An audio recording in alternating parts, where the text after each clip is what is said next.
Hi there all, Jacob Austin here and welcome to episode 153 of the Subcontractors Blueprint, the show where subcontractors learn how to ensure profitability, improve cash flow and grow their business. Today's episode is continuing our disputes mini-series and it's all about enforcement. What you do when you've won an adjudication and the other side still won't pay. How the court turns your decision into cash and just how short the list of excuses is that could actually stop you. So, let's dig in.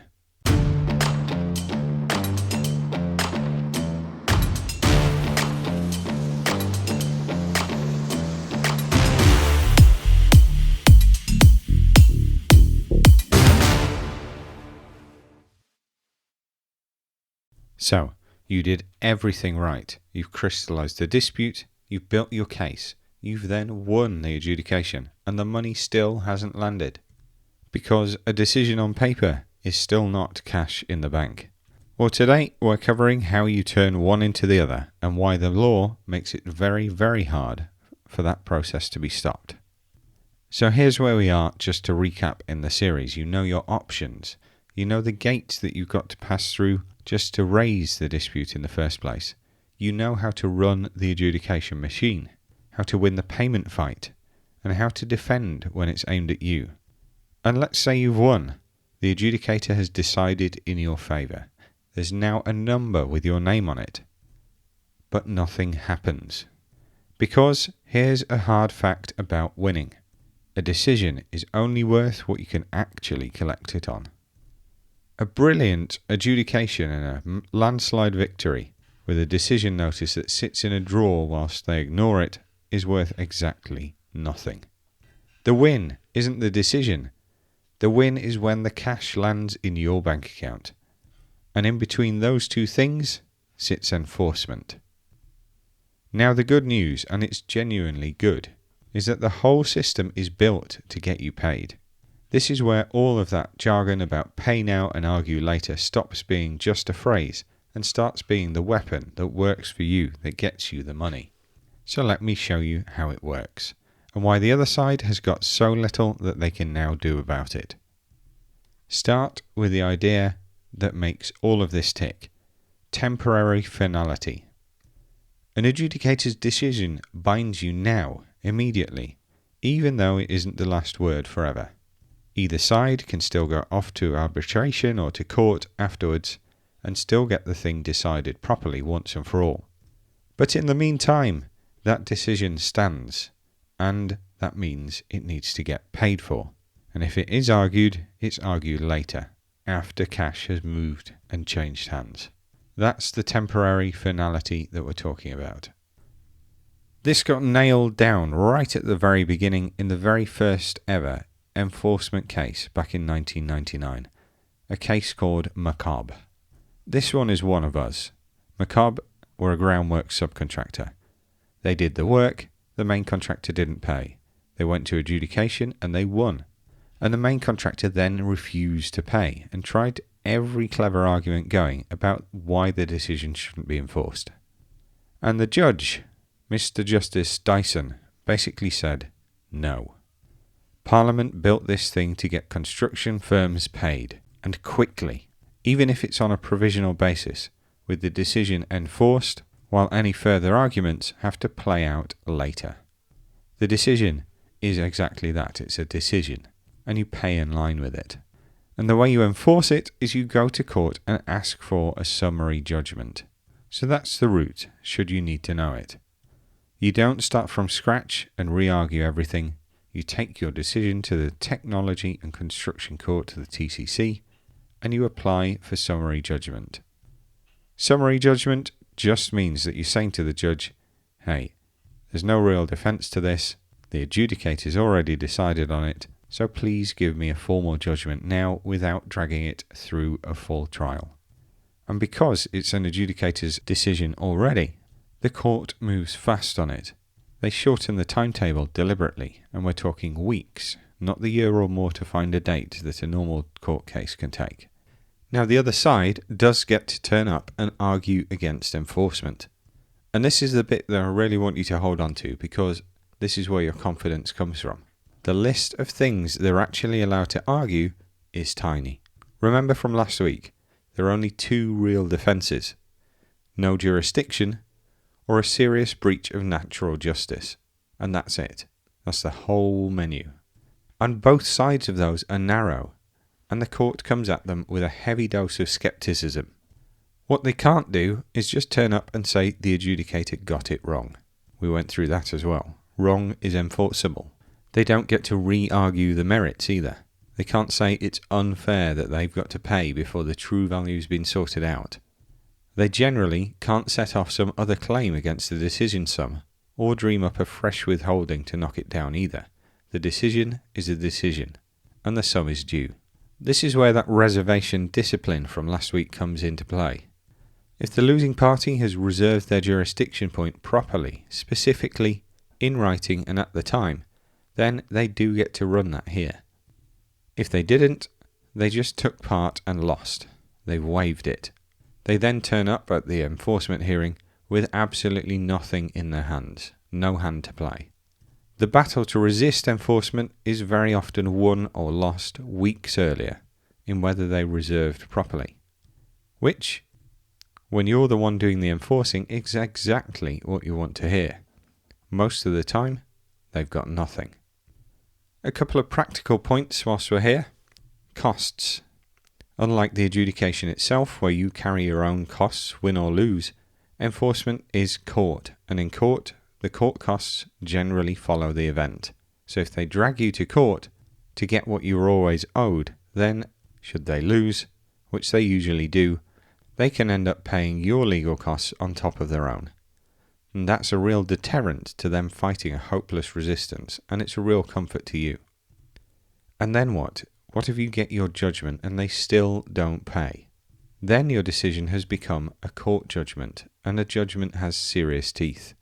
You've got high court enforcement officers who can go in. You've got charging orders over property.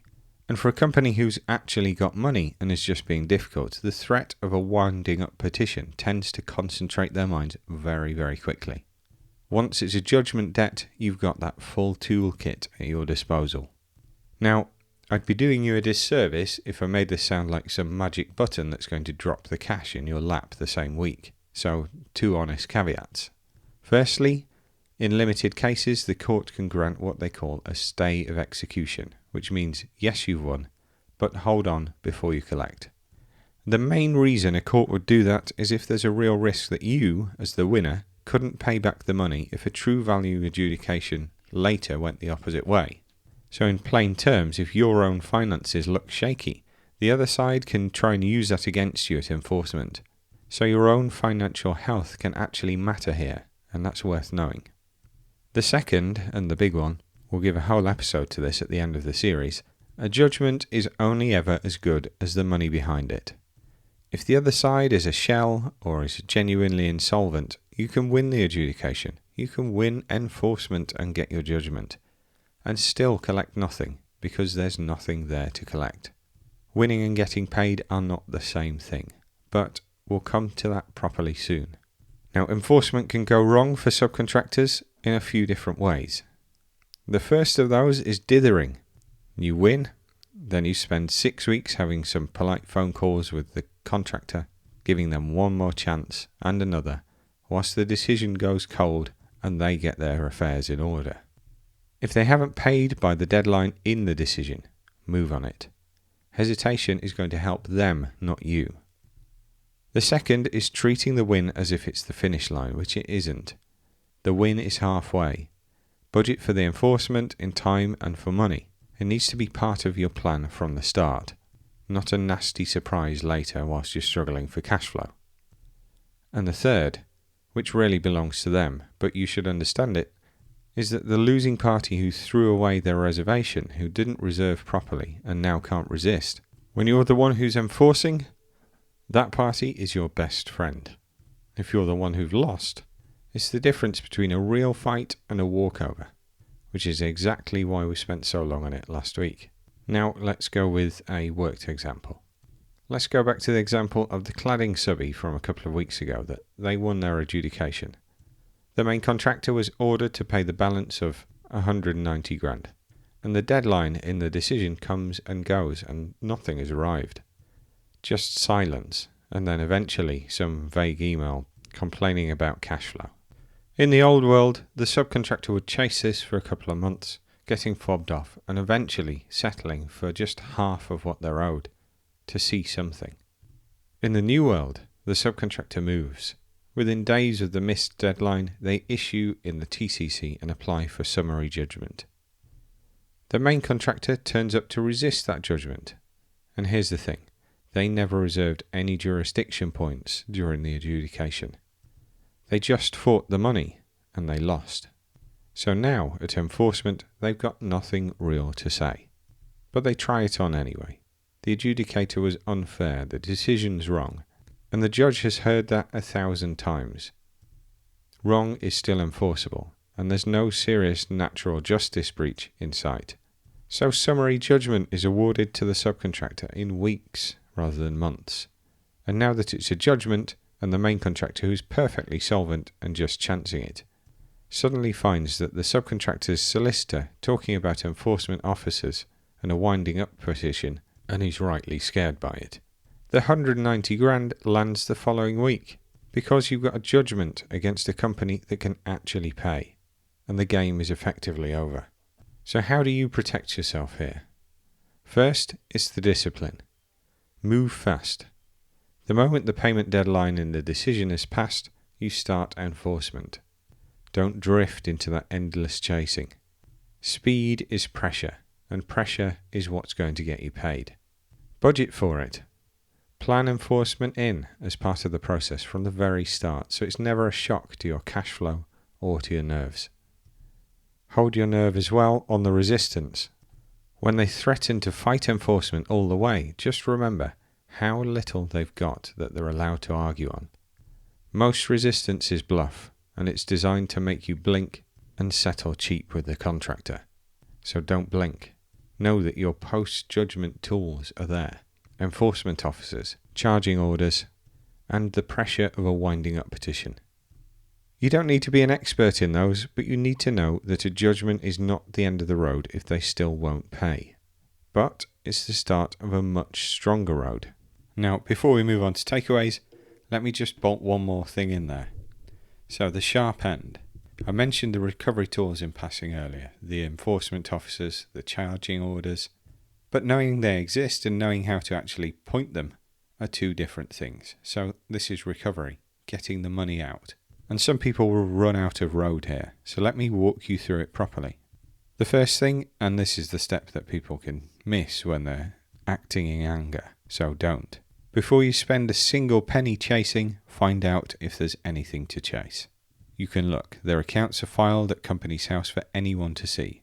You can see whether they own their own premises, whether they're still trading, whether the business has any real meat on the bones. Because there's no sense at all spending 3 grand chasing a company that turns out to be just an empty shell. Look before you invest serious money in that process. Now let's say there is money there. Here's your toolkit. Which tool suits which situation? The first and the fastest is High Court enforcement officers. Because your enforcement went through the High Court, you can send them straight in. These are agents who turn up at the debtor's premises and take control of goods to the value of what you're owed. For a company with real assets on the ground, vans, plant, stock, the kit, this is quick, it's effective, and the visit on its own very often shakes the money loose before it goes any further. The second is a charging order. This is used if the company owns property. You can secure your debt against it. That turns you from just another unpaid creditor into a secured one with your name sitting against their building. And if it comes to it, you can have that property sold, or push for it, to pay you off. It's slower than the enforcement officers, but against a firm that owns its own premises, it does carry real weight. The third is a third-party debt order. So if you know that somebody else owes them money, maybe their bank is an obvious one, the court can order that that third party pay that to you directly instead of paying the contractor. You're reaching straight past the debtor and grabbing the money from the source. Then there's the pressure play, the one I mentioned earlier, the winding up petition. For a solvent company that is being simply difficult, the threat of being wound up over an unpaid judgment debt is about as serious as it gets in business, and most of them will find the money rather than face it. Use that as leverage, not as spite, and never on anything that's genuinely still in dispute. But once it's a clean judgment debt, with no argument left about whether it's owed, it's a very sharp tool and you can use it. But speaking honestly, every one of these only works if there's something behind that company, be it assets, property, money coming in. If the company cupboards are genuinely bare, then they've got nothing. They're going under. And even the best tools in the world are going to get you nothing. And the moment a debtor starts sliding towards insolvency is the biggest threat and single risk to everything that we've built across this series. So, key points to take away from today. A decision is only worth what you collect. The win is getting the money in your account, not a piece of paper. And enforcement is the bridge between the two. Temporary finality. The decision binds and gets paid now, even though it can be decided later in a court or arbitration. McCobb settled this back in 1999. Your enforcement route is by summary judgment in the TCC. The court shortens the timetable so that it's weeks and not years that a normal court case might take. The grounds to resist are genuinely small, no jurisdiction, or a serious breach of natural justice. The adjudicator got it wrong isn't one of them, and they generally can't set off or withhold against the decision either. The discipline about reserving a position decides enforcement. If they've got a jurisdiction point and they didn't reserve their rights on it early doors, then they've waived it and they are arriving to defend an enforcement case with nothing in their hand. Costs follow the event at enforcement, and a hopeless resistance by the contractor can leave them paying for your legal costs on top of their own. And finally, that judgment has real teeth. The enforcement officers, charging orders, winding up petitions. These all become valid tools that you can use to get your hands on your money. But, the word of warning, they're only ever as good as the money behind it, so check that there's something there before you start to collect. So that's adjudication. From the very first notice all the way through to the cash in the bank. We've followed the whole road end to end, but there's a thread that runs beneath every single episode of this series, and next week I'm finally going to stop and pull on that thread properly. And that is what it takes to win. Because you win on your records and your evidence, not just on being right. I've said it again and again, and next week I'm going to show you exactly what that means in practice. The background work, capturing the moments that matter as they happen, and crucially, how to present them and hand them to an adjudicator in a case that they can follow even with their eyes shut. That's the episode that makes everything else we've spoken about work, so don't miss it. I hope that helps. My mission with this podcast is to help the million SME contractors working out there in our industry. If you've taken some value away from today's episode, then I really need your help to share the show and pass that value on to somebody else who'd benefit from hearing it, so that I can help as many people as possible. And thanks for tuning in. If you like what you've heard and you want to learn more, then please do find us at www.subcontractorsblueprint.uk. And we're also on all your favourite socials at Subcontractors Blueprint. And remember, miss the contract detail and the commercial risk falls on you. Thanks all. I've been Jacob Austin, and you've been awesome.